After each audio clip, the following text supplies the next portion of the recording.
Eu vou trazer para o debate hoje aqui com vocês uma questão que tem preocupado muito as esquerdas em todo o mundo, que é a ascensão das direitas na Europa. O plebiscito que houve na Inglaterra, que deu ganho de causa ao Brexit, a ascensão das direitas na Itália, a ascensão das direitas na França, na Holanda, na Áustria, na Europa, na ex-Europa socialista, a Hungria e a Polônia têm governos virulentamente de direita. É um fenômeno, portanto, global, histórico, que merece algum tipo de reflexão.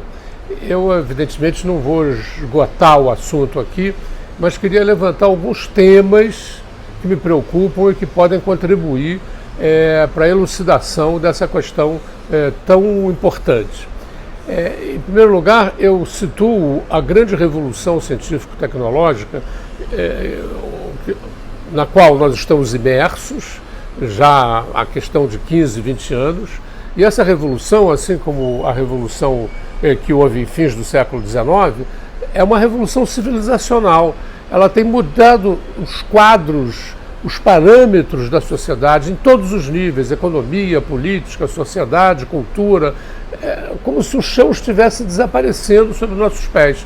É uma outra civilização que está emergindo nessa revolução que alguns chamam informacional, outras a terceira revolução industrial, lá como se queira chamar. O fato é que nós vivemos hoje, já de algum tempo, e ainda vamos viver mais alguns anos para frente, uma grande revolução, uma mutação civilizacional. Muito bem, então, esse processo tem deslocado milhões de pessoas que tinham suas situações consolidadas, empregos, carreiras, opções de vida, e que se veem absolutamente subvertidas, perdem suas referências.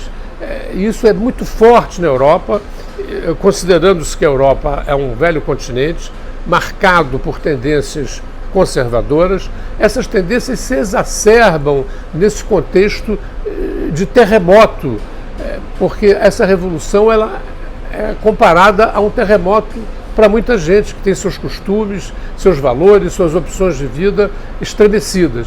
Então,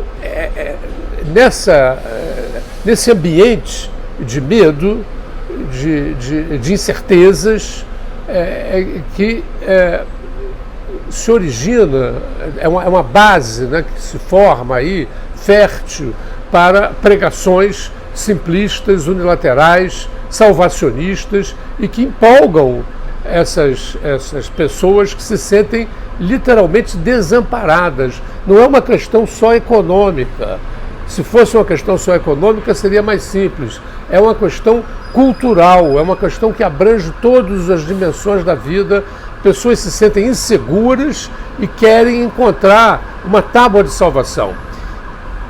A grande crise econômica de 2008 veio aprofundar, nós estamos falando de uma revolução cultural, civilizacional, um parâmetro geral. Dentro desse parâmetro, a crise de 2008 veio aprofundar essas incertezas e essas inseguranças. Infelizmente, os partidos e os movimentos de esquerda tiveram respostas muito tímidas ou não tiveram respostas para enfrentar essa crise. Quando ela se desenhou, a crise de 2008, foi um escândalo. Até líderes de direita foram capazes de enunciar políticas que iriam penalizar o grande capital especulativo, cujas ações, afinal, acabaram originando essa crise.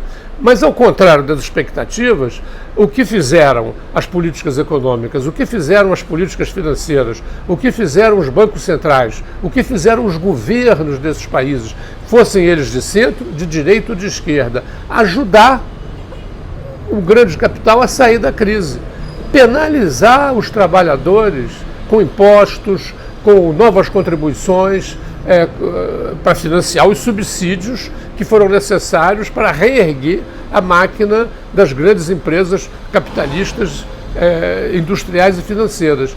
Então, quem pagou o pato da crise foram aqueles que não contribuíram para ela, os trabalhadores.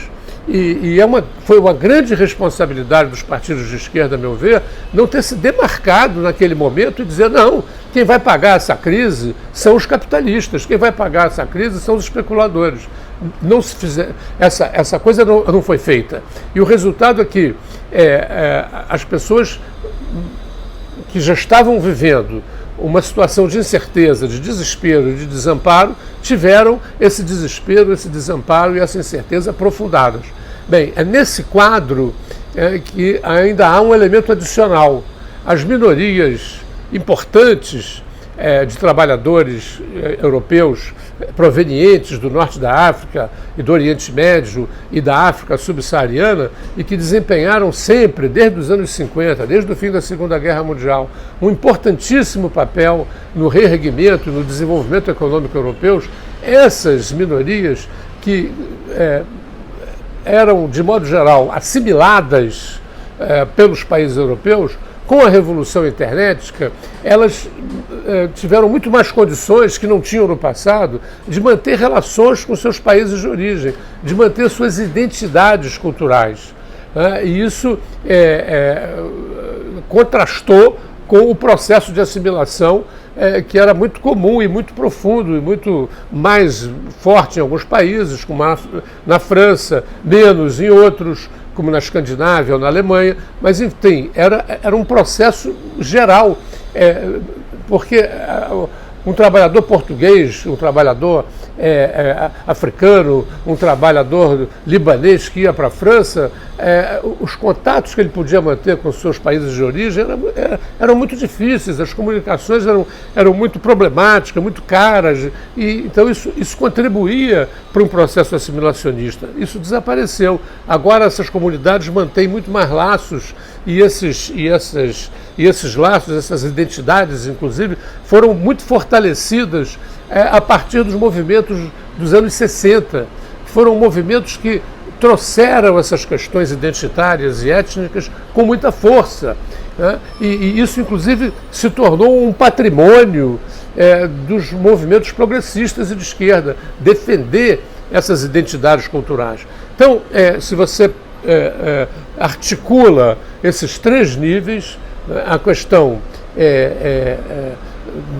da grande mutação civilizacional, os impactos da crise de 2008 e essa questão particular das identidades culturais, você tem um caldo de cultura que leva a esses setores conservadores europeus, e não apenas eles, a se sentirem cada vez mais estranhos na terra em que vivem. E isso, então, foi um campo fértil. Bom, e é preciso adicionar também a incapacidade das esquerdas, a que eu já me referi, de fazerem políticas que pudessem caracterizar para a sociedade os seus grandes inimigos. Os seus grandes inimigos não estavam nas minorias, nos imigrantes, estavam no grande capital industrial e financeiro especulativo. Muito bem, então, por não terem feito isso, criou-se um campo fértil para que direitas populistas emergissem com discursos fáceis, com discursos unilaterais, muito semelhantes em grandes linhas com o que houve aqui no Brasil com a ascensão do Bolsonaro, mas com particularidades evidentes. E isso é que tem feito com que as direitas ganhem fôlego e se fortaleçam cada vez mais na Europa. Seria necessário ainda adicionar um aspecto que é muito importante. No processo da integração europeia, esse processo foi hegemonizado, passou sob controle dos interesses das grandes empresas europeias e norte-americanas presentes no continente europeu. A Comissão Executiva dos Acordos de Unificação Europeia, que funciona em Bruxelas, é toda poderosa e não é eleita por ninguém e toma decisões que impactam sobre a vida cotidiana de todos os europeus. E o controle sobre essa comissão é muito limitado.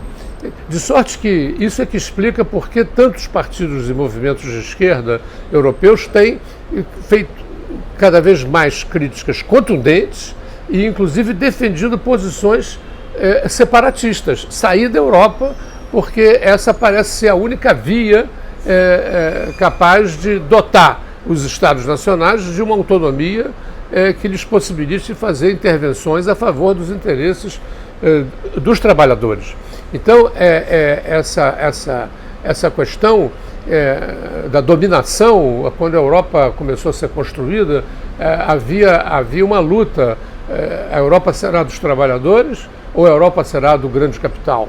Então, muitos partidos e movimentos de esquerda sustentam que a Europa se consolidou como a Europa do capital e a única saída, então, é restabelecer a autonomia dos Estados nacionais para que, no interior desses Estados nacionais, as esquerdas voltem a ter uma voz no capítulo que elas tinham quando foi o auge do Estado de Bem-Estar Social e que perderam nesse contexto de integração europeia. A alternativa é voltar a construir, numa base internacionalista, uma Europa dos trabalhadores. Eu penso que as condições estão dadas para isso, as condições técnicas, as condições de comunicação, as condições de articulação, sobretudo ao nível da juventude. Cabe aí um investimento em formular um programa europeu crítico ao grande capital especulativo e que possa realmente fazer com que a Europa do capital volte a ser ou comece a ser a Europa dos trabalhadores.